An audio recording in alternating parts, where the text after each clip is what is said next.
Saludos a Magda y a Marta, que están allí, alcanzo a verles, y a todos los demás Javerín, y a todos los demás que nos van a ver en diferido también, que siguen los estudios y que no siempre están aquí presentes, ¿ok? Pero que sabemos que están allí atentos, ¿no? Bueno, hoy hemos llegado, o pretenderemos llegar, yo diría que sí, al final del estudio de la carta a los Efesios. Hoy es la sección número 35 ya. Eso representa que han sido, en teoría, esos 35 Shabbatots estudiando, que casi van más de medio año, un poco más. Y bueno, pues vamos hoy a terminar, vamos a retomar un poco lo que estábamos diciendo sobre la armadura, que ya lo explicamos. Básicamente es estar revestidos de Mashiach. Explicamos también cómo operaban las tinieblas, ¿ok? Y también pues vamos a hablar un poco ya del final como tal, o sea, la terminación de la carta. Entonces, quería empezar retomando el versículo 12, pero voy a ir más o menos rápido, recordando siempre voy a estar recordando el objetivo fundamental de la carta, que sinceramente a medida que se fue estudiando, cada vez que pienso en el estudio, cada vez que pienso en la carta, me queda claro y consolidada la idea que quiero que ustedes también retengan, y es que esta carta está dirigida a los creyentes para que esos creyentes sean luz en esta ciudad donde ellos están, ¿ok? Básicamente esa es la idea fundamental. Entonces, nosotros que vivimos en diferentes ciudades hoy en día, en diferentes partes del mundo, leemos esta carta y obviamente nos identificamos. Habrá cosas que de repente son específicamente para esa comunidad por cosas muy propias de ellos, pero que sin duda alguna son cartas universales para todos los creyentes. Hay cosas que esta vez estamos aprendiendo y que pues tal vez de pronto supongamos, ya las sabíamos, ya las teníamos aprendida y la hemos practicado, pero va bastante bien recordarlo, ¿no? Bien, entonces el versículo 12, el capítulo 6 va cerrando con esta secuencia de una subordinación, ¿se acuerdan? Empezamos a ver también cómo Pablo hace unas recomendaciones a los diferentes grados de relación que hay, el hombre y la mujer, padres e hijos, amos y siervos, porque es que se trata de que eres creyente, y si eres creyente esta carta es para ti. Pero al final, en esta etapa final, es maravilloso como Pablo le dice a ellos y a nosotros que no perdamos de vista que nuestra lucha no es contra carne y sangre. Eso significa que tenemos que ser capaces de ver más allá. Popularmente se dice leer entre líneas, pues nosotros vamos a hacer una lectura mucho más allá, una lectura espiritual de las cosas, sin rayar en otro tipo de lecturas de tipo místico, que ahora todo es vestido de esta moda, o de cuestiones paranormales o espirituales, no. Se trata de discernir. El discernimiento tiene que ver mucho con, primero, estudiar la palabra de Dios, y luego esa palabra, con el poder de Ruach HaKodesh, nos va a ayudar a decodificar la realidad.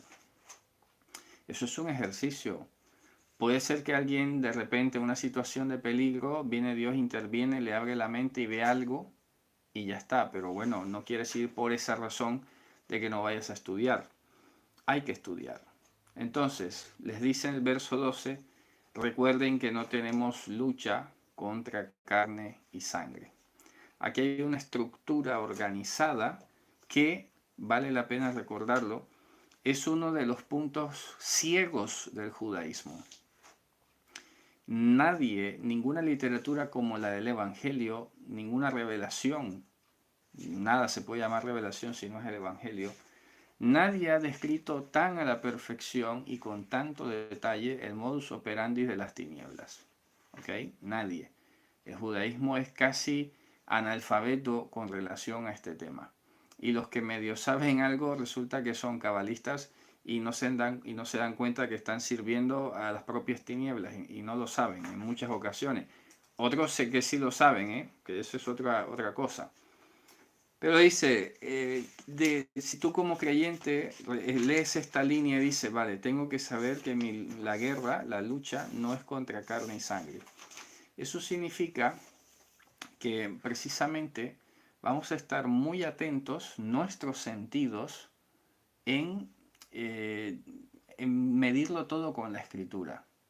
Lo que oyes, lo que ves y sobre todo muy importante, cómo las cosas que a veces inevitablemente vemos, oímos, porque nuestros sentidos son unos canales abiertos a todo el tiempo, inclusive cuando dormimos.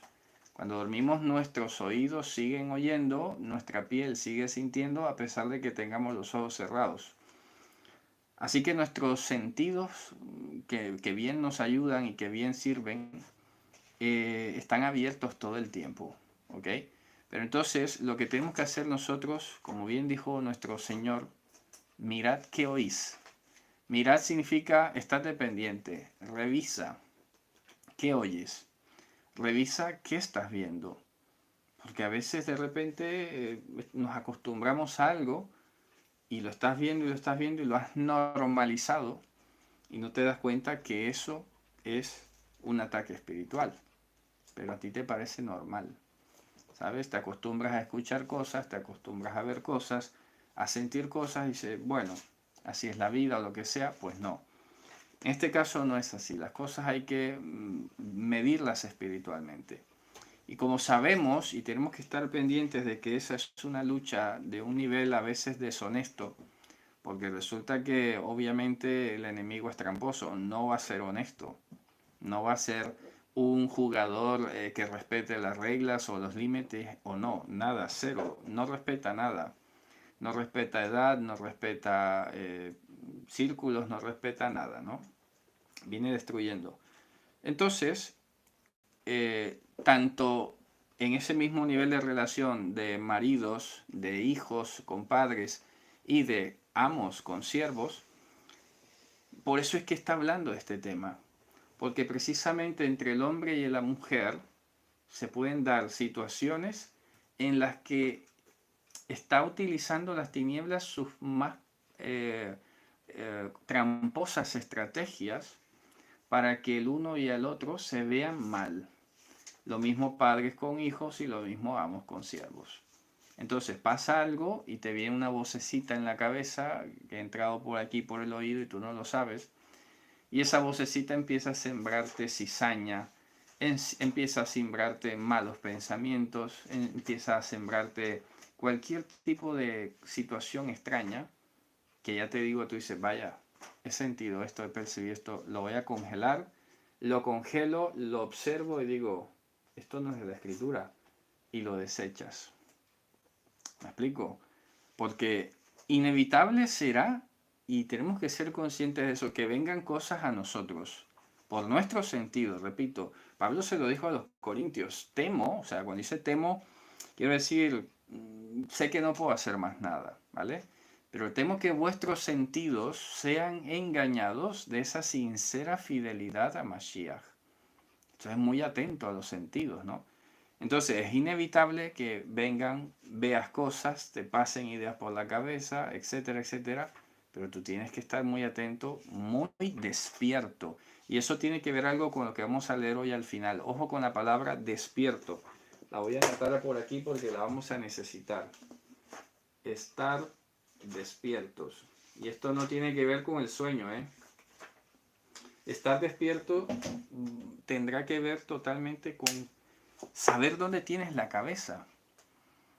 Eso, repito, me doy cuenta que es un ejercicio que tenemos que afinar, porque de repente te vas volando en los pensamientos, a todos nos ha pasado, seguramente cuando vas en un medio de transporte, en un bus o un taxi, o estás en un parque, estás absorto, como se dice, tienes la cabeza y te preguntan algo y no sabes dónde estabas, ni siquiera sabes, pero en algún lugar siempre está la cabeza, en algún lugar. Que tú no lo sepas no quiere decir que no esté en algún lugar. Así que la exhortación que está haciendo Pablo es atentos. ¿Por qué? Porque los sentidos son demasiado, demasiado abiertos.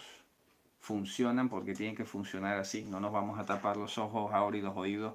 No. porque esas voces que el enemigo manda no se escuchan con este oído literal, carnal. Son cosas que entran, son cosas demasiado profundas. Pablo no iba a hacer un tratado aquí de ciencia y de ondas cerebrales y de cosas porque ni siquiera lo iba a entender. Por eso dijo, no hay cosas que ni siquiera las puedo explicar, pero sé cómo van. Entonces, eso lo hablaba hace mucho tiempo, cuando explicaba el Evangelio de Marco, creo que es, cuando explicaba lo que eran las posesiones demoníacas, por ejemplo, y todo eso, porque tenemos que estar muy atentos a esas ideas o esos impulsos que se te atraviesan. Y por eso desemboca aquí y dice, vístanse toda esa armadura, las piezas completas. No puedes dejar de llevar una de estas piezas. ¿Y cuál es la primera que menciona? Pues la primera que menciona nada más y nada menos entonces es amarrar las caderas con la verdad. Y ahora voy a desglosar rápidamente cada una de estas partes que representa, así como hemos hecho en el Shir HaShirim, por ejemplo, que vamos desglosando cada cosa, ¿verdad? Entonces, en el versículo 14, ¿ok? Dice, mantengan las caderas. Ahí creo que ponen lomos, ¿no? O algo así. Vamos a ver. Vamos a ver el 14, un segundito, para ir comparando. Aquí ponen, vamos a ver. Vamos a buscarla, como siempre, todas las versiones y vamos leyendo, ¿no? Pero normalmente ponen cintura. Aquí ponen cintura, por ejemplo. En otras pondrán de pronto lomos, ¿sabes? En otros ponen manténganse firmes. A ver, vamos a ir explicando. Los lomos, las caderas, que son las caderas, normalmente se ceñían cuando se hablaba de fuerza, cuando se hablaba de, tú sabes, ¿no? Cuando una persona va a levantar peso, normalmente se pone una especie de recubrimiento en el vientre, una faja, me explico, y este dispositivo puesto así hace que la carga arriba y la fuerza se concentre en la parte superior y le permita pues soportar más peso o levantar más peso.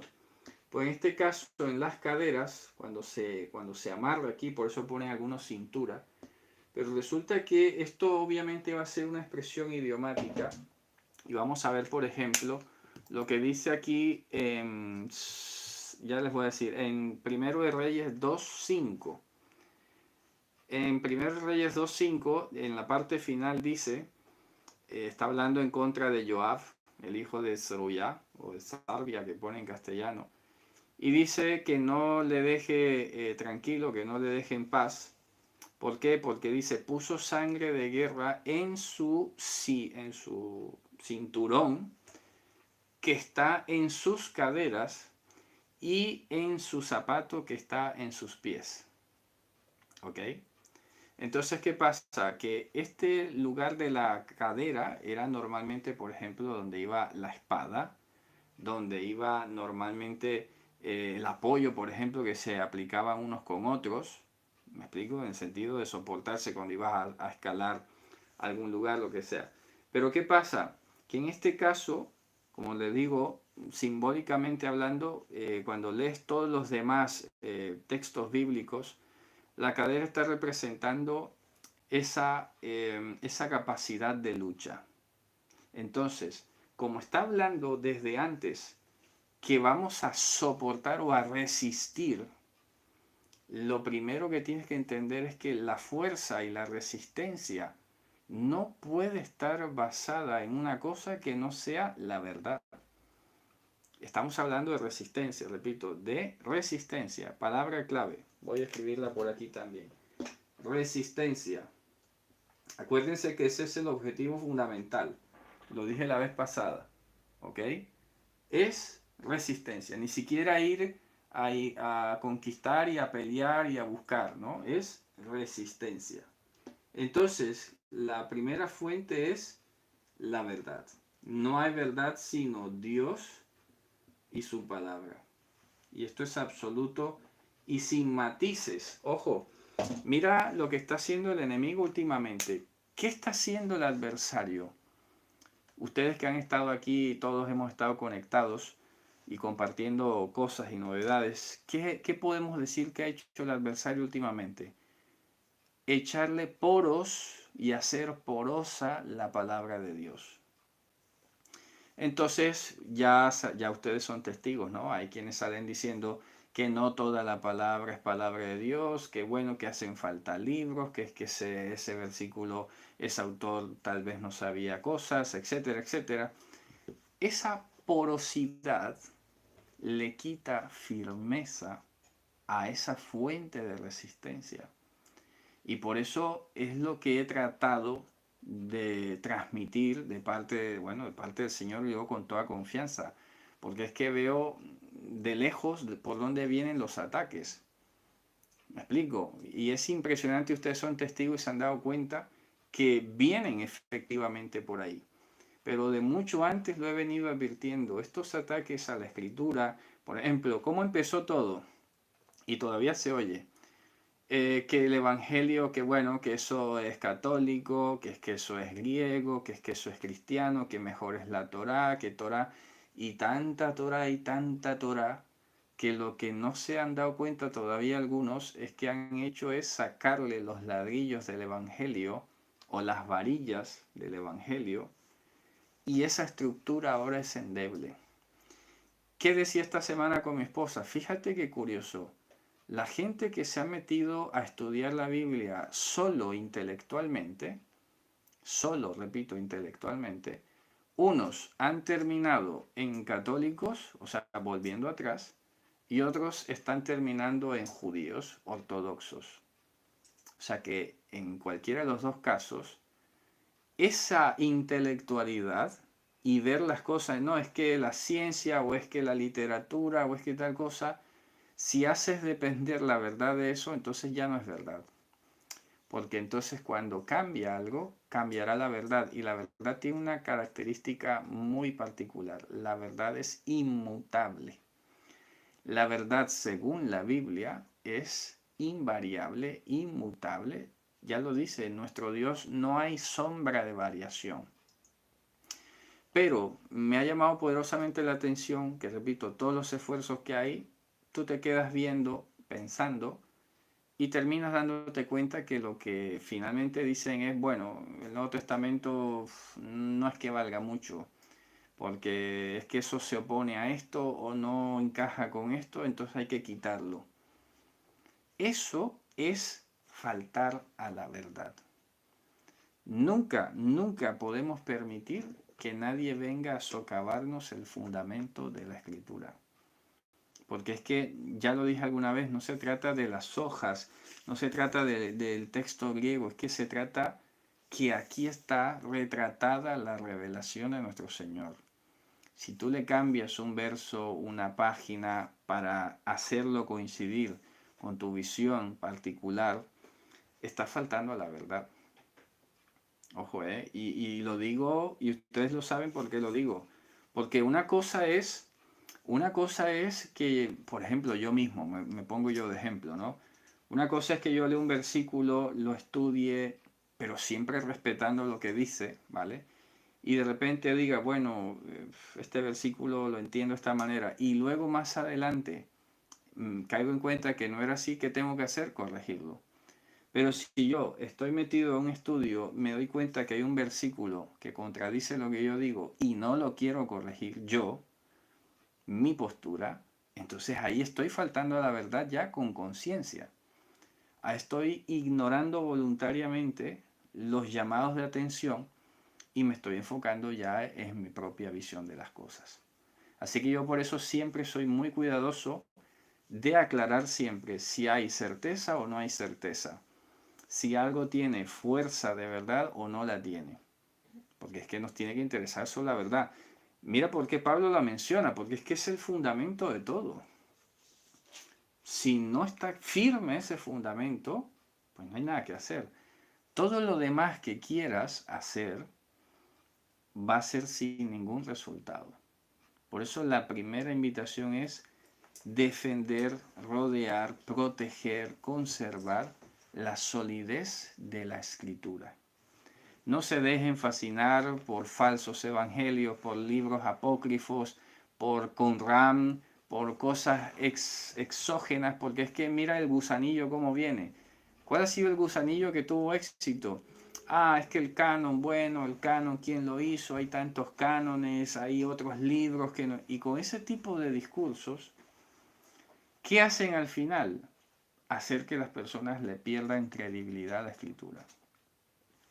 Entonces salen los que dicen que Pablo era machista, es que eso se dijo fue en esa época, es que no todo lo que está ahí es lo que Dios dijo. Bueno, mira, ya te están totalmente quitando el mayor soporte para la resistencia.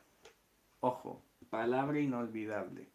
Para resistir de verdad a las tinieblas, la verdad tiene que permanecer pura, impoluta, rígida, sin nosotros querer cambiarla. Somos nosotros los que tenemos que aprender de ella.